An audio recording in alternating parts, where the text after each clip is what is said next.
অনেক বছর আগে ভীমগড় নামে একটি সুন্দর গ্রাম ছিল। আর সেই গ্রামে সুরেশ নামে একজন কাঠুরে তার স্ত্রী কাজলির সঙ্গে থাকত। তারা অনেক গরিব ছিল। তারা এতটাই গরিব ছিল যে মাঝে মাঝে তারা জল খেয়ে ঘুমিয়ে যেত। এভাবেই একদিন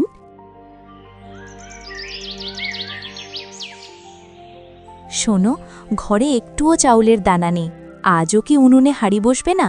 আজও কি জল খেয়ে থাকতে হবে? যাও না, বাজার থেকে কিছু নিয়ে এসো। অনেক দিন থেকে তো জল খেয়ে থাকছি। এবার তোমায় আমি কি বলবো? আমি বাজারে কিভাবে যাব?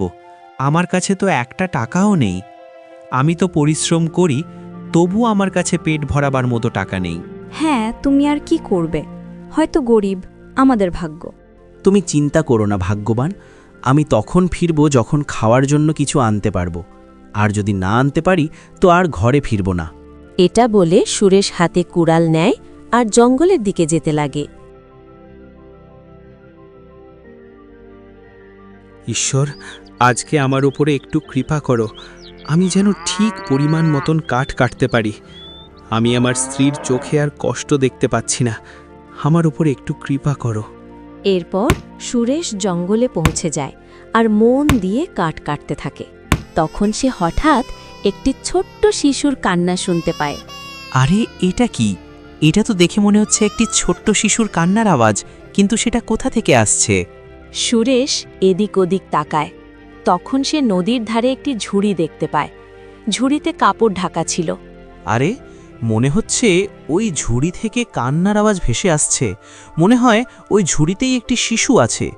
কিন্তু এখানে একটি শিশু কিভাবে থাকতে পারে? চলো গিয়ে দেখি, তাহলে বোঝা যাবে ব্যাপারটা কি। এটা বলে সুরেশ নদীর ধারে যায়।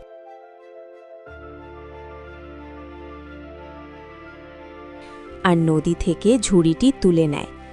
এরপর ঝুড়ি থেকে কাপড়টা সরায়। তখন সে দেখে ওখানে একটি ছোট্ট শিশু আছে। সে কান্না করছিল।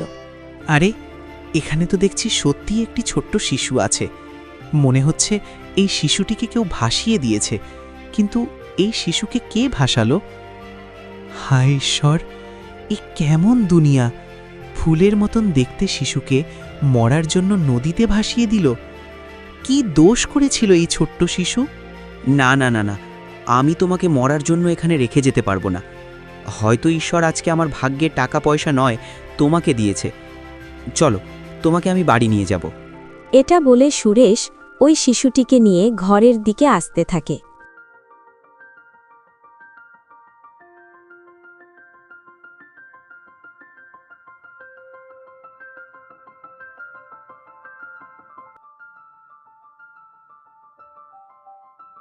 ভাগ্যবান, ও ভাগ্যবান, কোথায় গেলে গো?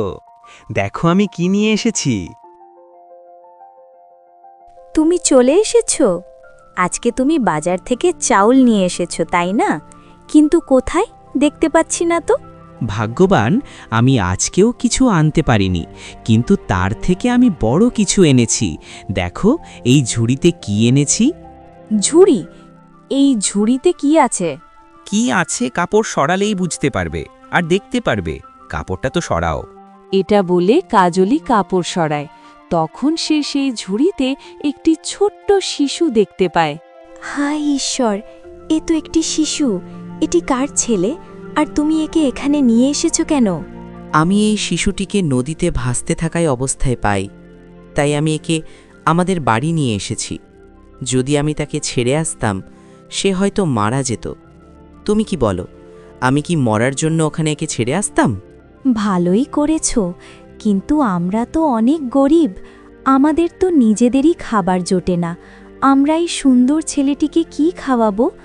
আমরা তো জল খেয়ে থাকতে পারবো, কিন্তু এই শিশুটি কি জল খেয়ে থাকতে পারবে? ভাগ্যবান, ভয় পেও না। যে একে বাঁচিয়েছে সে তার মুখে খাবার তুলে দেবে। তুমি একদম সঠিক কথাই বলছো। কত সুন্দর ছেলেটি, একেবারে যেন একটি চাঁদের টুকরো। আমরা না খেয়ে থাকব, কিন্তু এই শিশুটিকে কখনো ক্ষুধার্ত রাখব না। আজ থেকেই এ আমাদের ছেলে। তাহলে আমাদের ছেলের নামও রেখে দিই। যেহেতু একে আমরা নদীতে পেয়েছি, জলেতে ভাসতে থাকা অবস্থায়, তাই এর নাম রাখলাম জলাধর। জলাধর, বাহ বাহ বাহ বাহ, খুব সুন্দর নাম রেখেছ তুমি, ঠিক যেন তার মতনই সুন্দর। দিন যেতে লাগে, আর এভাবেই একদিন ঘরে কিছু খাবার ছিল না, আর শিশুটি খাবারের জন্য কান্না করছিল। শোনো, ঘরে একটুও খাবার নেই, আর জলাধর খাবারের জন্য কান্না করছে। যাও, তুমি কোথাও থেকে খাবার নিয়ে এসো। যদি আমরা জলাধরকে খাবার না দিই তাহলে সে অনেক অসুস্থ হয়ে যাবে। আমি কোথায় থেকে খাবার আনব? আমার কাছে তো একটিও টাকা নেই, কিন্তু আমি আমাদের ছেলেকে কান্না করতে আর দেখতে পাচ্ছি না, তাই আমি যাচ্ছি, যেভাবেই হোক আমি খাবার নিয়ে আসছি আমাদের ছেলের জন্যে। এটা বলে সুরেশ ঘর থেকে বেরিয়ে যায় আর গ্রামের প্রধানের কাছে যায়।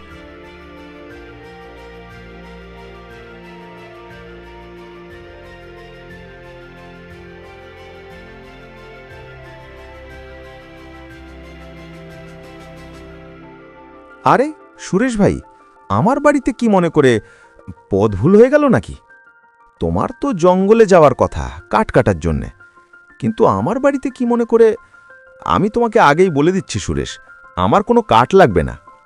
প্রধান মশাই, আমি আজ অনেক বিপদে আছি, আমাকে কিছু টাকা ঋণ দিন। ঘরে খাওয়ার মতো কিছুই নেই, আমাকে কিছু টাকা ধার দিন প্রধান মশাই। আরে ঘরে খাবার নেই, আমি কি এখানে তোকে টাকা দেওয়ার জন্য বসে আছি নাকি রে? আরে সুরেশ, তোর কাছে তো আগে থেকেই অনেক টাকা পাবো, সেগুলো টাকা তো আগে ফেরত দে, তারপরে তো আবার টাকা চাইবি। তোরা কোন মুখে আবার টাকা চাইতে আসিস বলতো? আগে পুরনো টাকা তো দে। আর সব থেকে বড় কথা, তুমি আর তোমার স্ত্রী তো জল খেয়ে থেকে যাও, তো আজকে আবার কি হলো যে খাবার খেতে হবে? প্রধান মশাই, আমাদের জন্য নয়, আমি আমার ছেলের জন্য টাকা চাইছি। সে অনেক ক্ষুধার্ত, সে খাবার খাওয়ার জন্য কান্না করছে, তাই আমি আপনার কাছে এসেছি প্রধান মশাই। ছেলে? তুমি কোথায় পেলে? অনেক দিন হয়ে গেল তোমার কোনো সন্তান হয়নি, তো আজকে তোমার ঘরে সন্তান হঠাৎ করে কোথা থেকে এলো? চুরি টুরি করেছ নাকি? না প্রধান মশাই, সে অনাথ ছিল, তাই আমরা তাকে আমাদের ঘরে নিয়ে আসি। বাহ বাহ, কি কথা শোনালে! নিজেদের খাওয়া জোটে না, আবার অনাথ আশ্রম খুলেছে। আর পারি না বাবু ঢং দেখে। প্রধান মশাই, তুমি আমাকে যাই বলো যাই করো, কিন্তু আজকে টাকা ধার দিয়ে দাও। আমি কথা দিচ্ছি, খুব তাড়াতাড়ি শোধ করে দেব। যদি টাকা না পাই তাহলে আমার ছেলে মারা যাবে প্রধান মশাই। ছেলের জীবনের প্রশ্ন প্রধান মশাই। ঠিক আছে, দাঁড়া, দিচ্ছি।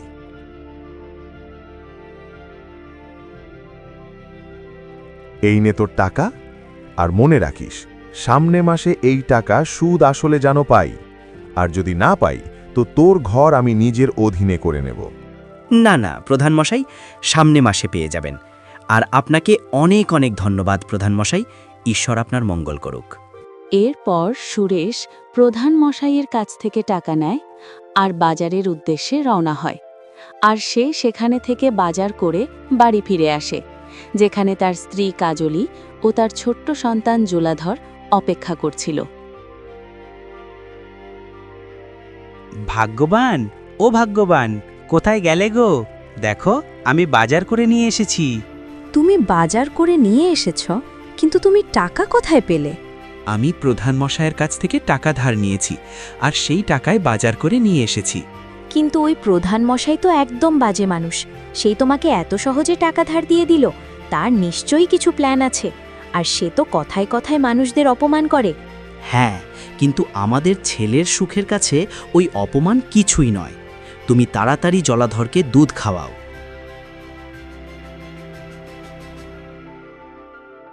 এরপর কাজলি জলাধরকে দুধ খাওয়ায়।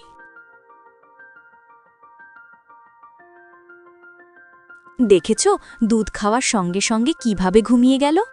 হ্যাঁ, তুমি একদম সঠিক কথাই বলছো। কিন্তু তোমাকে দেখে মনে হচ্ছে তুমি অনেক চিন্তায় আছো। কি হয়েছে তোমার? কাজলি, মানুষজন বলছে আমরা নিজেরাই তো খাবার পাই না, এই ছোট্ট শিশুকে কি খাওয়াবো? আর তাই আমি ভেবে নিয়েছি, আমি দিনরাত এক করে পরিশ্রম করব, কিন্তু আমাদের সন্তানকে কখনো কোনো কিছুর অভাব বুঝতে দেব না। হ্যাঁ, তুমি সঠিক কথাই বলছো। আমরা না খেয়ে থাকব, কিন্তু আমাদের সন্তানকে কখনো কোনো কিছুর অভাব বুঝতে দেব না। এভাবেই সময় এগোতে লাগে। সুরেশ রাত দিন এক করে পরিশ্রম করতে থাকে।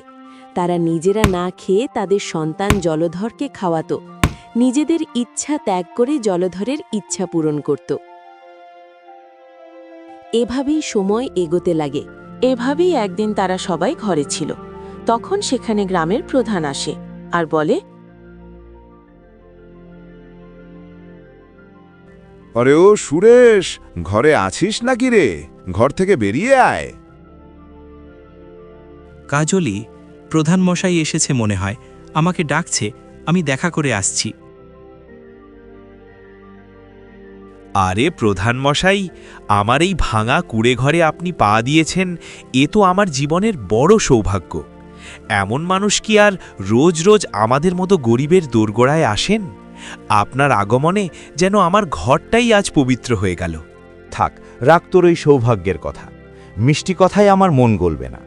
আমি পরিষ্কার হিসেব চাই। বল, আমার টাকা কবে ফেরত দিবি? অনেক দিন ধরে সময় চেয়ে আসছিস, আর কত অপেক্ষা করব আমি? শোন, এবার শেষবারের মতো বলছি, নির্দিষ্ট সময়ের মধ্যে টাকা না দিলে কিন্তু আর কথা হবে না। তখন তোদের এই ঘরটা আমার নামে লিখে দিতে হবে, বুঝেছিস? আর যদি সে সাহস না থাকে, তবে এখনই এই ঘর থেকে বেরিয়ে যা। আমি দয়া করতে জানি, কিন্তু অন্যায় সহ্য করতে পারি না। প্রধান মশাই, আর একটু সময় দিন, আমি আপনার পায়ে পড়ি। এই ঘরটাই আমাদের শেষ সম্বল। বাচ্চা কাচ্চা নিয়ে কোথায় যাব আমরা? আমি কথা দিচ্ছি, যেভাবেই হোক আপনার টাকা শোধ করব। তোর কান্নাকাটি শুনে আমি বারবার নরম হয়েছি, কিন্তু আর পারছি না। গ্রামের লোকজনও এখন আমাকে প্রশ্ন করে কেন আমি তোকে এত ছাড় দিচ্ছি। ঠিক আছে, শেষবারের মতো তোকে একদিন সময় দিচ্ছি, শুধু একদিন। আগামীকাল সূর্য ডোবার আগেই আমার সব টাকা শোধ করতে হবে। যদি পারিস তবে ভালো, না পারলে আমি আর কোনো কথা শুনব না। এটা বলে প্রধান মশাই সেখান থেকে চলে যায়। সুরেশ মাটিতে বসে পড়ল। তার চোখে জল, মনে আতঙ্ক। একদিনের মধ্যে এত টাকা সে কোথা থেকে জোগাড় করবে? বাইরে আকাশে সূর্য ঢলে পড়ছে, আর তার জীবনেরও যেন সূর্য অস্ত যেতে চলেছে। আর এই কথাগুলো লুকিয়ে লুকিয়ে জলাধর শুনছিল। হায় ঈশ্বর, এসব কি হচ্ছে? আমার বাবা সারা জীবন সৎভাবে কাজ করে যাচ্ছে, তবু আমাদের এই দিন দেখতে হচ্ছে। ওই প্রধান মশাই আমাদের ঘর ছিনিয়ে নিতে যাচ্ছে, আর আমি কিছুই করতে পারছি না। আমরা কি সারা জীবন গরিব থাকব? আমাদের ভাগ্যে কি গরিব লেখা আছে? সবাই বলে পরিশ্রমের ফল মিঠা হয়, কিন্তু আমরা তো তিতা পাচ্ছি। আমরা কত পরিশ্রম করি, তবু আমাদের ভাগ্য সহায় হয় না। আমরা আগের মতনই গরিব। হে ঈশ্বর, এসব কি হচ্ছে আমাদের সাথে?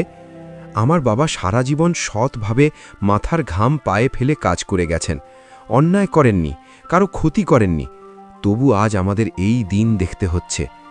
যে মানুষটা সারা জীবন সততার পথ ছাড়েননি, তার পরিবারকে আজ অনিশ্চয়তার ভয় নিয়ে বাঁচতে হচ্ছে। ওই প্রধান মশাই আমাদের ঘরটুকু পর্যন্ত ছিনিয়ে নিতে চাইছে। আমাদের মাথার ওপরের একমাত্র ছাদটাও কি থাকবে না? আমি সব কিছু চোখের সামনে দেখছি, কিন্তু কিছুই করতে পারছি না। এই অসহায়ত্বের যন্ত্রণা ভিতরটা পুড়িয়ে দিচ্ছে। মনে হচ্ছে আমরা যেন কারো কাছে মূল্যহীন। সবাই বলে পরিশ্রমের ফল মিঠা হয়, কিন্তু আমাদের জীবনে কেন সেই মিঠা স্বাদ আসছে না? আমরা তো কম পরিশ্রম করি না, সকাল থেকে রাত পর্যন্ত সংগ্রাম করি, স্বপ্ন দেখি, লড়াই করি, তবু কেন আমাদের ভাগ্য সহায় হয় না? কেন আমাদের প্রাপ্যটুকু আমরা পাই না? আমরা কি সারা জীবন গরিবই থেকে যাব? আমাদের ভাগ্যে কি সত্যিই শুধু কষ্ট আর অভাব লেখা আছে, নাকি এই অন্ধকারের পরেও কোনো আলো আছে যা আমরা এখনো দেখতে পাচ্ছি না? এগুলো ভাবতে ভাবতে সে জঙ্গলে চলে যায়, আর সেই জঙ্গলে গিয়ে কাঠ কাটতে থাকে।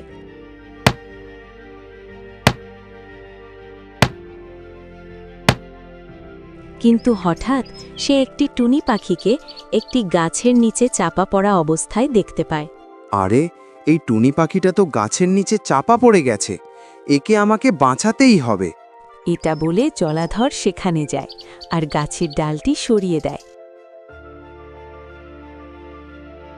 আর ডালটি সরানোর সঙ্গে সঙ্গে টুনি পাখিটি একটি পরীর রূপ ধারণ করে আর বলে, তোমাকে অনেক ধন্যবাদ জলাধার। কি তুমি আমার নাম জানো? শুধু আমি তোমার নাম নয়, আমি তোমাকে ছোট থেকেই চিনি। তখন থেকে যখন তুমি এই নদীতে ভাসছিলে একটি ঝুড়িতে, তখন থেকেই আমি তোমাকে চিনি। আমি তোমার ওই ঝুড়িটি নদীর ধারে নিয়ে এসেছিলাম যাতে তোমার বাবা সুরেশ তোমাকে পায়। কি বলছো তুমি? ঝুড়িতে আমি ভেসে আসছিলাম? মিথ্যে, তুমি মিথ্যে কথা বলছো। আমি আমার বাবার সুরেশ আর মা কাজলির ছেলে, তারা আমাকে জন্ম দিয়েছে। তুমি আমাকে ভোলানোর চেষ্টা করছো। তুমি নিশ্চয়ই কোনো ভূত বা কোনো মায়াবী, তাই তুমি আমাকে ভোলানোর চেষ্টা করছো। সত্য তিতা হয় জলাধর, কিন্তু এটাই সত্য। কেউ তোমাকে জলে ভাসিয়ে দিয়েছিল। তুমি তো নদীতে ডুবে যাচ্ছিলে, আর আমি তোমাকে নদীর ধারে নিয়ে এসেছিলাম যাতে তোমার বাবা সুরেশ তোমাকে দেখতে পায়। না না না, এটা হতে পারে না। যদি তারা আমার মা বাবা না হতো তাহলে তারা আমাকে এত কেন ভালোবেসেছে? তারা নিজেরা না খেয়ে আমাকে খাইয়েছে। কারণ জলাধর রক্তের থেকেও বড় সম্পর্ক আত্মার হয়, সম্পর্কের হয়। তারা তোমায় জন্ম দেয়নি, কিন্তু জীবন দিয়েছে। এটা যদি সত্যি হয় তাহলে তুমি আমার চোখ খুলে দিয়েছ। আমি ভাবতাম আমার মা বাবা সব থেকে গরিব, কিন্তু না, তারা মন থেকে অনেক ধনী। তারা একজন অনাথকে নিজের ছেলের মতন ভালোবেসেছে। তোমাকে অনেক ধন্যবাদ পরি, তুমি আমার জীবনের সবথেকে বড় সত্যটা আমাকে জানিয়েছ। তোমাকে অনেক অনেক ধন্যবাদ। জলাধর, তোমার মন অনেক সুন্দর, তাই আমি তোমাকে কিছু দিতে চাই। এই নাও আমার জাদুর লাঠি, আমি তোমাকে দিলাম। এই লাঠিকে তুমি যা চাইবে তাই পাবে। টাকা পয়সা, ধন দৌলত, খাবার যা চাইবে তাই পাবে। শুধু চোখ বন্ধ করবে আর মন থেকে চাইবে, তাহলে তোমার কাছে হাজির হয়ে যাবে তুমি যা চাইবে তাই।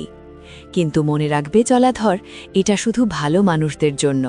তোমার মন পরিষ্কার, তাই আমি তোমাকে এটা দিচ্ছি। কারণ এটা যাদের মন পরিষ্কার তারাই শুধু এটা ব্যবহার করতে পারে। এটা বলে পরী সেখান থেকে চলে যায়। এরপর জলাধরও বাড়ি ফিরে আসে। আর কতদিন আমরা এভাবে বেঁচে থাকব? কালকে প্রধান আসবে আর আমাদের মাথার ওপর এই যে ছোট্ট ছাদকেও কেড়ে নেবে। আর আজকেও তো ঘরে কিছু নেই। আমরা তো না খেয়ে থাকতে পারবো, কিন্তু জলাধর, সে কি না খেয়ে থাকতে পারবে? সে যদি এখন আসে তাহলে তাকে আমি কি দেব, কি খেতে দেব? তুমি চিন্তা করো না কাজলি, আমি নিজের একটি অঙ্গ বিক্রি করার কথা ভাবছি। হয়তো তাহলে সবকিছু ঠিক হয়ে যাবে। এইটা তুমি কি বলছো? হ্যাঁ কাজলি, এটা ছাড়া তো আর উপায় দেখছি না। না বাবা, তোমাকে কোনো অঙ্গ বিক্রি করতে আর হবে না। আর আমি তোমাদের এত কষ্ট পেতে দেব না মা বাবা। তুমি চলে এসেছো জলাধর, তোমাকে নিশ্চয়ই খিদে লেগেছে। কিন্তু বাবা, আজকে খাবার তৈরি করতে পারিনি। মা, আজকে থেকে তোমাদের খাবার বানাতে হবে না। আজকে থেকে আমি খাবার বানাবো। দেখো মা, বাবা, আমি কি নিয়ে এসেছি? জাদুর লাঠি। জাদুর লাঠি? এটা আবার কি কাজের? এটা কি আমাদের খাবার বানিয়ে দেবে? হ্যাঁ, তাহলে দেখো বাবা মা, এই জাদুর লাঠির কামাল।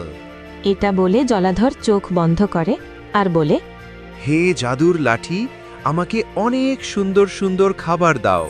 এটা বলার সঙ্গে সঙ্গে তাদের সামনে অনেক সুস্বাদু সুস্বাদু খাবার চলে আসে। এটা দেখে জলাধরের বাবা মা অনেক অবাক হয়ে যায় আর বলে, হাই ঈশ্বর, এটা কি? আমি কি স্বপ্ন দেখছি? এতগুলো খাবার এখানে কিভাবে এলো? তুমি কি জাদুবিদ্যা শিখলে নাকি জলাধর? না বাবা, এগুলো জাদুবিদ্যা না।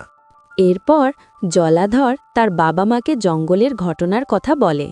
মা বাবা, তোমরা আমাকে মানুষ করার জন্য নিজে না খেয়ে আমাকে খাইয়েছ, কিন্তু আজ থেকে আর এসব হবে না। কত বছর হয়ে গেল তোমরা পেট ভরে খাওনি। আজকে আমরা সবাই পেট ভরে খাবো। এরপর তারা খাওয়া শুরু করে। তাদের ঘরে জীবনের প্রথমবার তারা সবাই পেট ভরে খেল। বাবা, খাওয়া তো হলো, কিন্তু কালকে প্রধান মশাই আসবে। তাকে আমরা কি বলবো আর কি দেব? তাকে তো খাবার দিতে পারি না। বাবা মা, তোমরা চিন্তা করো না। কালকে যদি প্রধান মশাই আসে তাহলে সে সেটা পাবে যেটা সে কখনো কল্পনা করেনি। তোমরা নিশ্চিন্ত হয়ে ঘুমিয়ে যাও।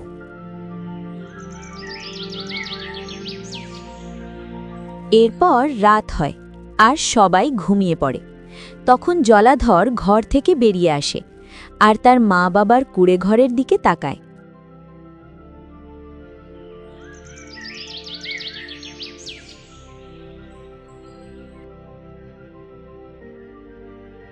আরে ভাই, আমি কি স্বপ্ন দেখছি নাকি?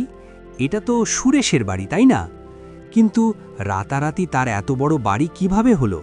তার তো নুন আনতে পান্তা ফুরায়। আমি নিশ্চয়ই কোনো স্বপ্ন দেখছি ভাই। আর না হয় আমরা পথ ভুল করে এদিকে চলে এসেছি। আরে না ভাই, আমরা পথ ভুল করিনি, জায়গা তো ঠিকই আছে। কিন্তু ব্যাপারটা হলো, রাতারাতি এখানে এত বড় বাড়ি কিভাবে হলো? এটা তো প্রধান মশাইয়ের বাড়ি থেকেও অনেক বড়।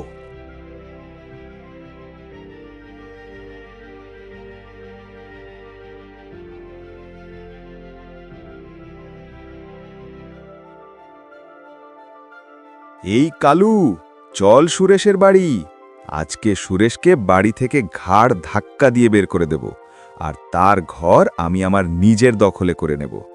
অনেক জ্বালিয়েছে, আর না, আজ হয় সে আমাকে টাকা দেবে, না হলে তার ঘর।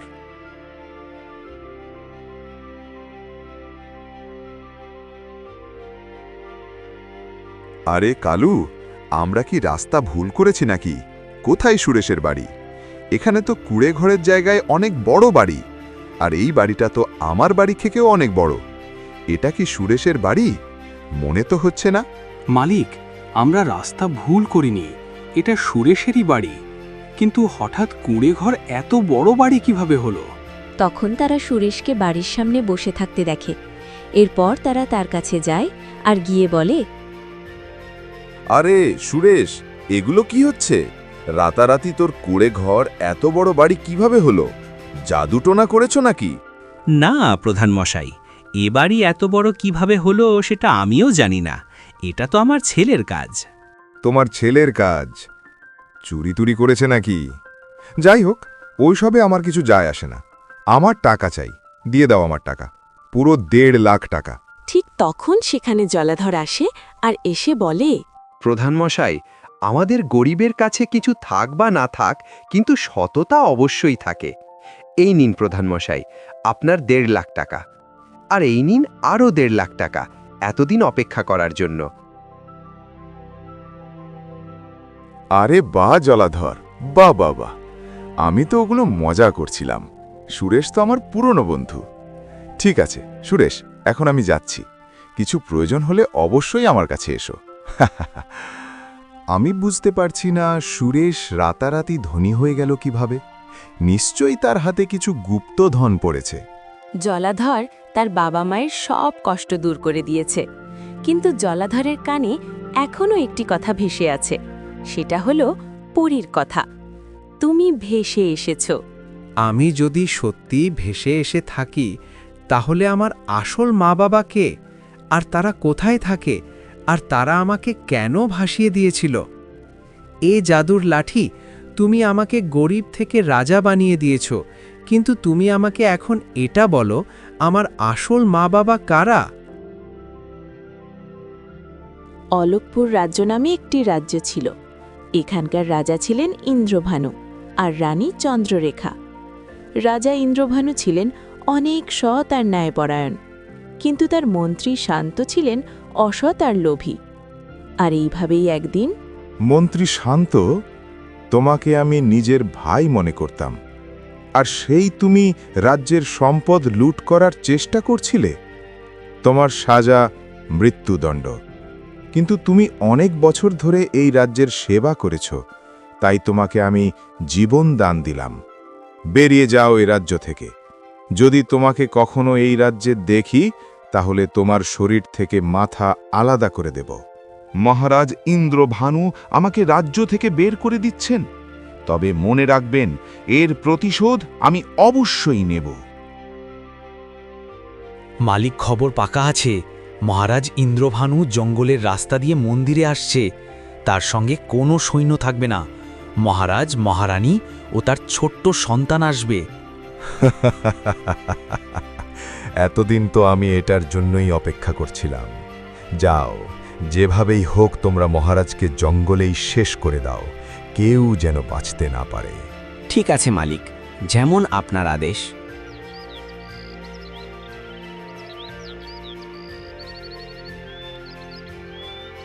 এটা কেমন মজা? তোমরা কারা? আর তোমরা আমার পথ আটকেছ কেন? তোমরা জানো আমি কে? আমি হলাম রাজা ইন্দ্রভানু।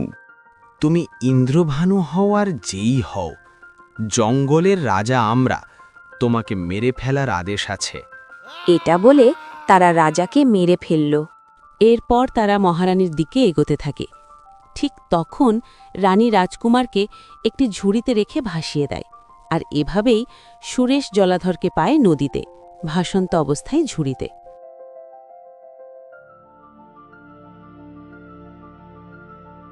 আচ্ছা, তাহলে এই হলো ব্যাপার। মা বাবা আমাকে বাঁচানোর জন্য তাদের জীবন দিয়ে দিল, তাদের জীবন আমি বৃথা যেতে দেব না। কি হলো বাবা জলাধর? তোমাকে দেখে মনে হচ্ছে তুমি আমাদের কিছু বলবে। বাবা মা, তোমরা সত্যি করে বলো, আমি তোমাদের কি নিজেদের সন্তান? এটা শুনে সুরেশ ও কাজলি বুঝে যায় এইবার সত্য প্রকাশ হয়ে গেছে। তুমি সঠিক জেনেছ জলাধর, আমরা তোমার জন্মদাতা মা বাবা নয়।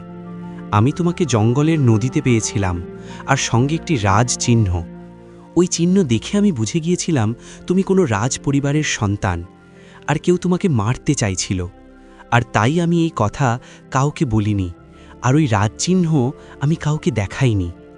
এই দেখো, এই রাজ চিহ্ন। বাবা, তুমি আমাকে ক্ষমা করে দাও, আমি এতদিন সত্যটা লুকিয়েছিলাম, আমি তোমাকে মিথ্যে বলেছি। বাবা, তুমি মিথ্যে বলনি, তুমি রাজবংশকে বাঁচিয়েছ। মা, বাবা, তোমরা আমাকে ছোট থেকে মানুষ করেছ, তোমরা আমাকে বাঁচিয়েছ, তোমরা আমার মা বাবা। এখন আমার কর্তব্য আমার জন্মভূমিকে বাঁচানোর।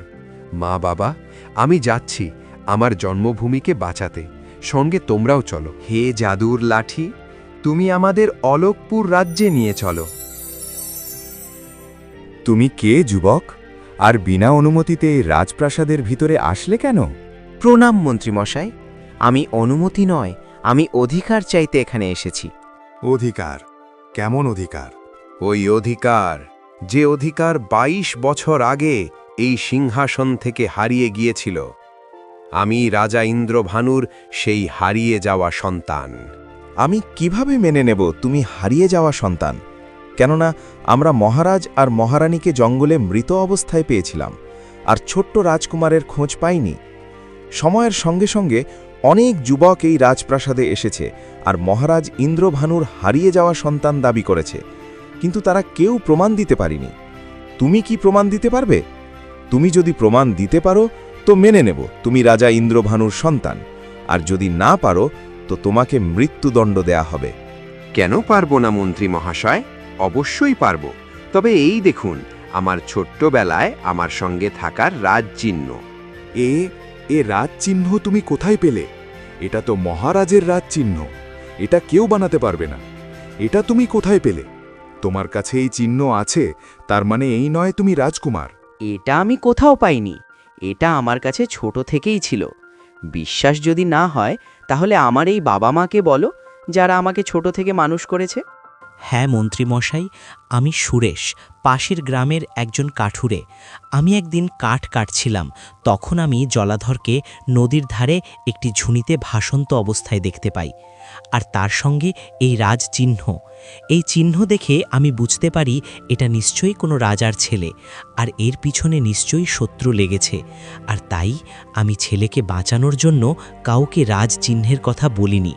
আর আমাদের কোনো সন্তান ছিল না, তাই আমরা জলাধরকে আমাদের বাড়ি নিয়ে যাই আর নিজের সন্তানের মতন বড় করি। আমার তো বিশ্বাস হচ্ছে না আপনি জীবিত আছেন রাজকুমার। আপনি তো মহারাজ ইন্দ্রভানুর প্রতিচ্ছবি। এখন আপনি এই রাজ্যের নতুন রাজা। এখন জলাধর সুরজপুর রাজ্যের রাজা, আর এখন তার কর্তব্য তার বাবা মায়ের হত্যাকারীকে শাস্তি দেওয়া। আমি আমার রাজ্য ফিরে পেয়েছি, কিন্তু আমার প্রতিশোধ এখনো বাকি আছে। এই জাদুর লাঠি, তুমি আমাকে আমার মা বাবার হত্যাকারীর কাছে নিয়ে চলো। এটা বলার সঙ্গে সঙ্গে জাদুর লাঠি তাদেরকে মন্ত্রী শান্তর ঘরে নিয়ে যায়।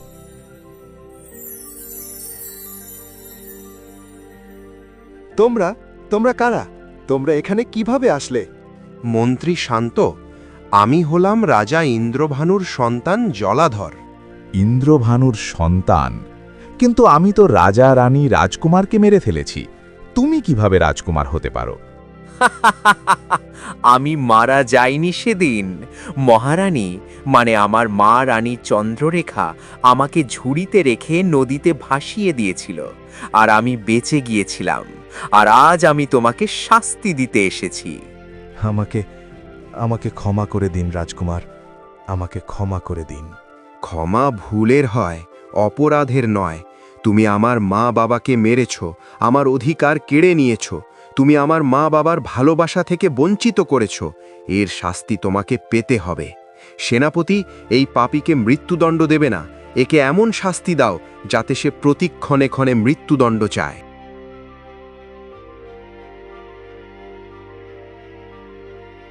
মা বাবা, চলো, এখন আর এই গ্রাম তোমাদের বাড়ি নয়, ওই রাজপ্রাসাদ তোমাদের বাড়ি। বাবা জলাধর, তুমি প্রমাণ করে দিলে রক্তের সম্পর্কের চেয়ে আত্মার সম্পর্ক গভীর হয়। এরপর জলাধর তার মা বাবা, সুরেশ আর কাজলির সঙ্গে খুশি খুশি জীবনযাপন করতে থাকে।